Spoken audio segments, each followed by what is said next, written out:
28 సంవత్సరాల experience evidence based గల ఆయుర్వేదిక multi speciality hospital KSCSC hospital మన హైదరాబాద్ లో. Welcome to Suman TV. Right no నేను ఈ రోజు కేఎస్ఏసి మల్టీ స్పెషాలిటీ ఆయుర్వేద హాస్పిటల్లో ఉన్నాను.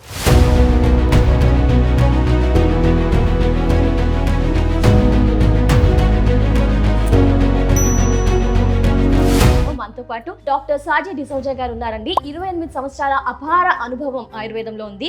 ఎన్నో సమస్యల్ని సాల్వ్ చేశారు. చాలా బెస్ట్ రిజల్ట్స్ అయితే అందించారు. మరి డాక్టర్ గారితో ఇంటర్వ్యూ ఈ రోజు చేసేద్దాం. సార్ నమస్తే sir. Thank you sir, valuable time ని మా వ్యూయర్స్ కోసం మా కోసం స్పెండ్ చేస్తున్నందుకు. సార్ ఆయుర్వేదంలో ఎంతో మందికి చాలా మంచి పరిష్కారాలు అందించారు కదా సార్, మంచి రిజల్ట్స్ అయితే ఇచ్చారు. సో ఈ రోజు పర్టికులర్ గా చాలా మంది సఫర్ అవుతున్న స్పాండిలో లిస్టసిస్ గురించి మాట్లాడుకుందాం. ఇక్కడ ఎలా ట్రీట్మెంట్ ఉంటుంది, మీరు ఆ కేసుని ఎలా సాల్వ్ చేస్తారు, ఎన్ని రోజులు, ఆ డీటెయిల్స్ అండి సార్. మీరు ఒకవేళ స్పాండిలైటిస్, స్పాండిలోసిస్ అండ్ స్పాండిలోలిథసిస్ మధ్యలో ఉన్న తేడా అడిగి ఉండొచ్చు కదా.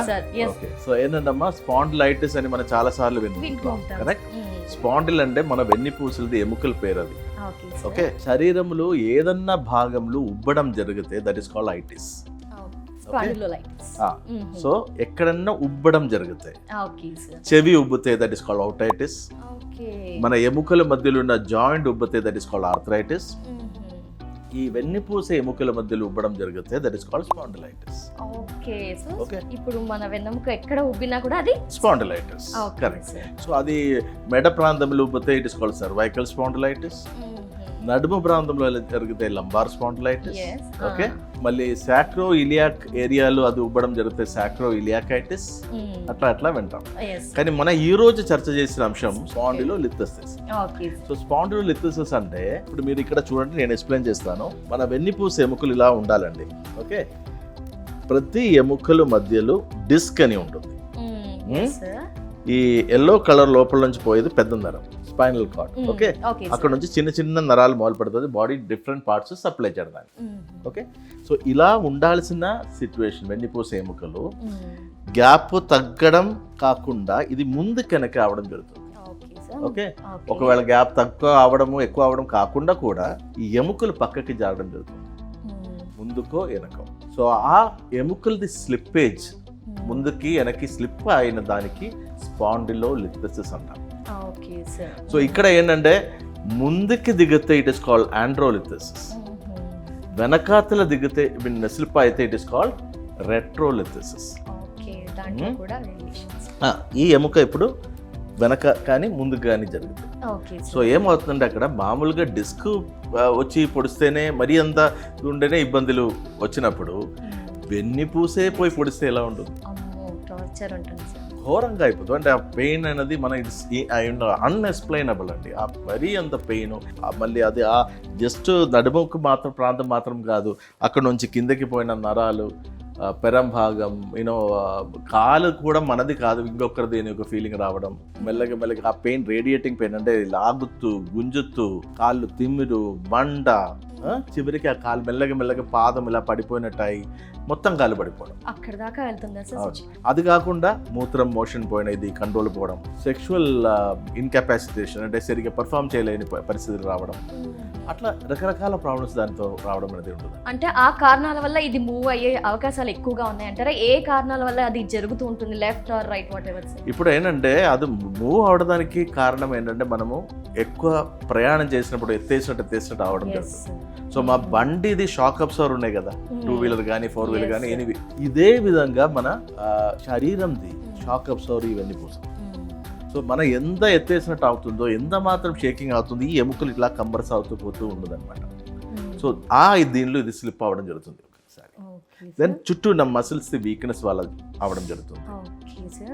ఇంకొకటి, ఒకటే పొజిషన్ కంటిన్యూస్ కూర్చొని పని చేసుకొని మనం ఈ ఏరియా మొత్తం ఈ లావు ఎక్కువ అయిపోయి ఒక ఆక్వర్డ్ పొజిషన్ కూర్చోవడం వల్ల అలా రావడం జరుగుతుంది. ఇంకా కొన్ని కేసెస్ ఏంటంటే, కొన్ని మగవాళ్ళకి అలవాటు ఏంటంటే బ్యాలెట్ కింద ప్రెస్ పెడతాం అక్కడ, అండ్ అప్పుడు అది స్పైన్ ని మనం ఇట్లా కర్వ్ చేయడం అనేది జరుగుతుంది. ఇంకొకటి ఏంటంటే లేడీస్ కూడా కొద్దిగా కాలు మీద కాలేసి, అదే లేడీస్ కాదు జెంట్స్ కాదు, సో అదే పొజిషన్లో గంట సేపు కూర్చోవడం జరుగుతుంది. ఇంకా కొందరు ఏంటంటే మనకి కూర్చున్నప్పుడు తక్కువని కూర్చుంటుంది, అంటే అది ఇప్పుడు మెల్లగా నిదానంగా కూర్చున్నాం కాదు, దేని మీద అయితే టక్కని కూర్చోండి. సో ఇది కూడా కారణం. దెన్ జారి పడడం, స్లిప్ అయి పడడం, స్పోర్ట్స్ ఇంజురీస్. ఇప్పుడు కొంత ఇల్లు తోమినప్పుడు కానీ, ఇల్లు కడిగినప్పుడు కానీ నీళ్ళు కనపడకుండా కొంచెం కళ్ళు చూపేదనేది అయి కాలు ఇట్లా స్లిప్ అయ్యి కదా అట్లా పడిపోవడం అనేది ఉండదు. సో దీనిలో కూడా మనకి స్పాండిలోలిథెసిస్ జరగడానికి ఏజ్ ఇంపాక్ట్ ఏమైనా ఉంటుందా సార్? ఏజ్ ఇంపాక్ట్ ఇలా అయ్యే అవకాశం ఏమైనా ఉంటుందా? లేదమ్మా, ఏజ్ తో పెద్ద ఇదేం లేదు, కానీ ఏజ్ పెరుగుతూ కొద్దిలో మనకి ఏ జబ్బు అయితే కూడా రావడానికి ఉన్న ఛాన్స్ చాలా ఎక్కువ ఉంటుంది. ఎందుకంటే మన ఇమ్యూనిటీస్ చాలా తగ్గిపోతుంది, మన బాడీ బలం తగ్గిపోతుంది, మసిల్ కండరాలది బలం తగ్గిపోతుంది, నర్వస్ వీక్నెస్ స్టార్ట్ అవడం జరుగుతుంది. ఓకే, సో జనరల్ గా ఏంటంటే from the time we are born, పుట్టినప్పటి నుంచి ఆల్మోస్ట్ అరౌండ్ 20-25 ఇయర్స్ వరకు సెల్ గ్రో అవడం జరుగుతుంది. ఈ 20 ఇయర్స్ నుంచి ఆల్మోస్ట్ 40 ఇయర్స్ 50 ఇయర్స్ దాకా అది ఒక స్టాగ్నెంట్ ఫేస్ లాగా ఉంటుంది. ఓకే, ఈ 40 ఇయర్స్ నుంచి మళ్ళీ 60 ఇయర్స్ ఆర్ 70 ఇయర్స్ ఆర్ దేవుడు ఆయుస్ ఇచ్చినప్పుడు దాకా it is a decaying face, మెల్లగా డీజనరేటివ్ ఫేస్ అవుతుంది. సో ఈ టైంలో ఇలాంటి సంగతులు మరీ టూ మచ్ రావడం అనేది ఉంటుంది. సో మరి ఇలాంటివి జరిగినప్పుడు ఎక్కువగా నడవలేము, మెడిసిన్స్కి వెళ్తూ ఉంటాం సార్. మరి కేఎస్ఏసీలో ఎలాంటి ట్రీట్మెంట్ ఉంటుంది? మీరు పర్టికులర్గా ఇలాంటి సమస్యతో సఫర్ అయ్యి మీ దగ్గరకు వస్తే ఎలా సాల్వ్ చేస్తారు? ఎక్కువగా మెడిసిన్స్ వేసుకోవాల్సి ఉంటుందా? సర్జరీస్ అలాంటివి అవాయిడ్ చేస్తారు? ఏంటి సార్ ఆ డీటెయిల్స్? ఈ స్పాండిలోలిథెసిస్కి మోడర్న్ మెడిసిన్లో సర్జరీ తప్ప సొల్యూషన్ లేదండి. సో వాళ్ళు ఏం సర్జరీ చేస్తారంటే, ఇప్పుడు ఈ ఎముక చూసారా, ఈ వెనకాతలు ఉన్న దీని ఇస్ కాల్డ్ లామినాస్. ఈ ఎముకల్ని కోసి తీసేసి, that is called laminectomy. Okay, కోసి తీసేసిన తర్వాత ఇక్కడ ప్లేట్ టు స్క్రూ పెట్టి ఫిక్స్ చేయడం జరుగుతుంది. So that is the conventional treatment available in the modern medical fraternity. కానీ అక్కడ ఆ సర్జరీ లేకుండా, ఒక సూది కూడా పెట్టకుండా మనం ఈ వెన్నుపూసే ఎముకల్ని మళ్ళీ సెట్ చేసి యథావిధంగా తీసుకురావడం జరుగుతుంది. అది కూడా ఏంటంటే ఇక్కడ ఊరికే చెప్పడం కాదండి, మనకి ఎప్పుడు మెడికల్ ఎవిడెన్స్ ప్రూఫ్ అనేది కంపల్సరీ ఉంటుంది మనకి. సో ట్రీట్మెంట్కి ముందు మెడికల్ రిపోర్ట్, ట్రీట్మెంట్ తర్వాత మెడికల్ రిపోర్ట్. సో ఇక్కడ ఫస్ట్ వచ్చినప్పుడు ఈ ఎముకలు ముందు వెనక్కి పోయి అనేది వాళ్ళది ఎక్స్రేలు కానీ ఎంఆర్ఐలు కానీ కనపడుతుంది కదా. ట్రీట్మెంట్ తర్వాత మళ్ళీ ఆ ఎక్స్రే కానీ ఎంఆర్ఐ కానీ తీయడం జరుగుతుంది. సో అది మొత్తం సెట్ అయ్యి అలైన్మెంట్ కరెక్ట్గా వచ్చినట్టు మనకు అనిపిస్తుంది. అదర్ మెడికేషన్స్ చూసుకుంటే కనుక సర్జరీస్కి వెళ్తున్నాం, మళ్ళీ అగైన్ అలా సమస్య రిపీట్ అయ్యే ఛాన్సెస్ ఎక్కువగా చూస్తున్నాం సార్ కేసెస్. మరి ఇక్కడికి వచ్చాక మీరు చెప్పినట్టుగా ఇంజెక్షన్స్ చెప్పారు కదా సార్, మళ్ళీ లేకుండా ఇంజెక్షన్ లేకుండా మంచి రిజల్ట్ ఉంటుంది అని చెప్పారు. మళ్ళీ ఆ సమస్య రిపీట్ అయ్యే ఛాన్స్ ఉంటుందా సార్? ఇప్పుడు చూడమ్మా, సర్జరీ చేసి ఇప్పుడు నేను ఇప్పుడు కొన్ని వేలాది మందిని వెన్నుపూస కదిలిపోయిన వాళ్ళని మనం కరెక్ట్ చేశారు. సో దానిలోకి 50% మంది మనకి సర్జరీ అయిపోయిన వాళ్ళే. సర్జరీ అయిపోయి ప్లేట్ స్క్రూ ఆల్రెడీ బాడీలో ఉంది, మళ్ళీ కూడా కదిలే ఉంది, అది కూడా మనం సెట్ చేయడం అనేది జరుగుతుంది. ఇప్పుడు మనం ఎప్పుడైతే కూడా ఎవిడెన్స్ బేస్డ్ ప్రోటోకాల్ అంటాం కదా, ట్రీట్మెంట్ ముందు రిపోర్ట్, ట్రీట్మెంట్ తర్వాత. సో నేను ఇప్పుడు ఒకటి రిపోర్ట్ చూపిస్తున్నాను. ఇప్పుడు చూడండి, ఇక్కడ ఆండ్రోలిథెసిస్ అంటే ముందుకు జారింది. నేను ముందు చెప్పినా కదా, L5/S1 విత్ లైసిస్ అంటే ఫ్రాక్చర్, పార్స్ డిఫెక్ట్. అక్కడ ఎముక పక్కకి జారి అక్కడ ఫ్రాక్చర్ కూడా అయిన కేసు. ఓకే, సో ఆ పేషెంట్ 27 ఆగస్ట్ 2025 డేట్ చూడాలి, 27 ఆగస్ట్ 2025. సో ఓకే, ఎముక పక్కకి జారింది, ఫ్రాక్చర్ కూడా అయింది, పార్స్ డిఫెక్ట్ కూడా ఉంది. ఆ పేషెంట్ది before treatment 2nd October 2025. Okay, అది 25 ఇది ఉండదండి, దాని లోపల మొత్తం normal, everything is normal, there is no fracture. ఆ ఎముక పక్కకి జారి సెట్ అయింది, అన్ని అలైన్మెంట్స్కి వస్తుంది, ఫ్రాక్చర్ అయినది హీల్ అయింది, ఎవ్రీథింగ్ ఇస్ డన్. అది కూడా సర్జరీ లేకుండా పైకే ట్రీట్మెంట్ చేసుకొని చేసింది. చాలా మంది సర్జరీ లేకుండా కావాలి అనుకుంటారు కాబట్టి ఆబ్వియస్లీ కేఎస్ఏసీలో సర్జరీ లేకుండా ఈ స్పాండిలోలిథెసిస్ కి కూడా ప్రూఫ్ ద్వారా చూసాం మనం. అవును, so this is how it is. అంటే ఇది ఇప్పుడు ఈ రోజు నిన్న మొన్న మొదలు పెట్టింది కాదమ్మా, 28 ఇయర్స్ నుంచి మనం చేస్తూ వస్తున్నాం. So that is the thing.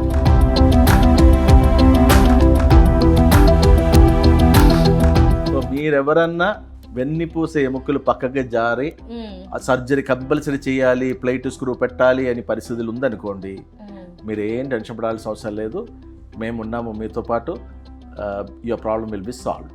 అదొకటి. ఇంకొకటి, సర్జరీ చేసి ప్లేట్ స్క్రూ పెట్టి మళ్ళీ కూడా మీకు విపరీతంగా నడుము నొప్పి, అక్కడ బాధ, కాళ్ళు లాగడం, గుంజడం, నొప్పి రావడం, దానికి ముందు ఎలా ఉండదో దానికన్నా ఘోరంగా అవడము, లేదా మీరు అనుకున్న విధంగా రిజల్ట్ రాలేకపోతే కూడా ఏ టెన్షన్ పడాల్సిన అవసరం లేదు, మేమున్నాం. డెఫినెట్లీ సార్, ఈ భరోసానే కదా సార్ మాకు కావాల్సింది. ఎస్ సార్, ఇక్కడ ఈ సిచ్యువేషన్ విషయానికి వస్తే కనుక ఫిజియోథెరపీ పాత్ర ఏంటి సార్? ఇప్పుడు శరీరములు పైకి ఫిజికల్గా చేసిన థెరపీని అన్ని ఫిజియోథెరపీ అని మనం పిలిస్తే ఏంటంటే obviously it is a physiotherapy. But ఈ ఫిజియోథెరపీ వచ్చేది ఆయుర్వేదం నుంచి అని ఎవరికి తెలియదు. ఓకే, ఫిజికల్గా ఇప్పుడు మన ఎముకలు కరెక్ట్ చేసి సెట్ చేసేది in Ayurveda there are lot of treatments. మనకి ఫ్రాక్చర్లు, ఆయుర్వేదిక్ ఫ్రాక్చర్ బోన్ సెట్టింగ్లు ఉంటుంది, మర్మ చికిత్సలు ఉంటుంది, ఫిజికల్ సెట్టింగ్ రైట్ ఇదన్నీ ఉంటుంది మనకి. సో అది మళ్ళీ అక్కడ ఇప్పుడు యోగా కానీ, న్యాచురోపతి కానీ, ఫిజియోథెరపీ కానీ ఇవి అన్నీ ఆయుర్వేదిక్ సబ్జెక్ట్సే. ఆయుర్వేదిక్ నుంచి నేను నేర్చుకున్నప్పుడు ఇవి అన్నీ నేర్చుకుని వచ్చినాం. మన యూజీలోనే అండర్ గ్రాడ్యుయేట్స్ ఇదిలోనే నేర్చుకుని వచ్చినాం. సో అది అయిపోయినాక now that has branched out in different forms. So it is completely a part of ఆయుర్వేదం. సో ఆయుర్వేదంలో ఇవి అన్నీ చక్కగా ఎక్స్ప్లెయిన్ చేయడం ఉంటుంది, ఇది ఎలా సెట్ చేయాలి అనేది. అదే విధంగానే మనం సెట్ చేసి ఇవ్వడం జరుగుతుంది. కమింగ్ టు ఏజ్ విషయానికి వద్దాం సార్. ఈ స్పాండిలోలిసిస్ ఏజ్లో కొంత ఏజ్ అయ్యాక కూడా ఎక్కువ 60, 50 ప్లస్ 60 ప్లస్ వారికి కూడా మనకి ట్రీట్మెంట్ పర్ఫెక్ట్గా ఉంటుందా? ఈ ఏజ్ నుంచి ఈ ఏజ్ వరకు పర్ఫెక్ట్గా మంచి పరిష్కారం ఉంటుంది అంటారా? ఏజ్తో నిమిత్తం ఏం లేదంటారా? ఏజ్తో ఏ సంబంధం లేదు, ఏజ్తో ఏ సంబంధం లేదు. ఎందుకంటే పేషెంట్కి ఒక బిల్ ఉండాలి. ఓకే, ఇప్పుడు ఎక్కడ ఉంటుందండి, ఎట్లా ఉంటుందండమ్మా, చిన్న చలి జ్వరం వస్తే కూడా అయ్యో నా లైఫ్ అయిపోయింది అని ఒక మెంటల్ స్టేట్లో ఉన్న వాళ్ళు దేవుడు కూడా రక్షించలేదు. ఓకే, కానీ క్యాన్సర్ వచ్చిన వాళ్ళు కూడా కొందరు చాలా గట్టిగా ఉంటారు. I'm going to fight it out అని ఒక. సో అలా ఉన్న వాళ్ళు ఖచ్చితంగా బయటకు వస్తుంది. సో మీకు కావాల్సిన వాళ్ళు, ఇప్పుడు ఇలాంటి బాధపడిన వాళ్ళకి కావాల్సింది మంచిగా ఒక తోడు లేదా తోడు నీడగా ఒక మంచి డాక్టర్. సో అక్కడ ఏంటంటే మిమ్మల్ని భయపడిచే వాళ్ళకి కాదు కావాల్సింది, మీకు సరియైన దారి, సరియైన త్రోవ మీకు చెప్పి మిమ్మల్ని అలాగా తీసుకుపోవడం. సో ఇది medical it is possible. So నా ఎక్స్పీరియన్స్లో 90% and above spinal disorders doesn't require surgery. Okay, ఎందుకంటే ఇన్ని ఏళ్ళు we are the evidence, we are ourselves a proof that without surgery అవసరం లేకుండా లక్షాది మందికి మనం ట్రీట్మెంట్ ఇచ్చి కొనసాగుతున్నాం. Thank you so much sir. ఎందుకంటే చాలామంది సర్జరీస్ అనగానే వెనక్కి వెళ్ళిపోయి ఆ సమస్యను ఇంకా ఎక్కువ చేసుకుంటుంటారు. బట్ ఇక్కడ మనకి ట్రీట్మెంట్ ఏ విధంగా ఉంటుంది, సర్జరీ లేదని చెప్పారు, మాకు ప్రూఫ్స్ కూడా చూపించారు, ఇదంతా కూడా చూపించి ఎక్స్ప్లెయిన్ చేసి ఇక్కడ ట్రీట్మెంట్ ఏ విధంగా ఉంటుందో చాలా చక్కగా ఎక్స్ప్లెయిన్ చేసింది. Thank you so much sir. నమస్తే. ఇట్స్ మై ప్లెజర్ అండి. నమస్తే. 28 సంవత్సరాల ఎక్స్పీరియన్స్, ఎవిడెన్స్ బేస్డ్ గల ఆయుర్వేదిక multi speciality hospital KSCSC hospital మన హైదరాబాద్లో.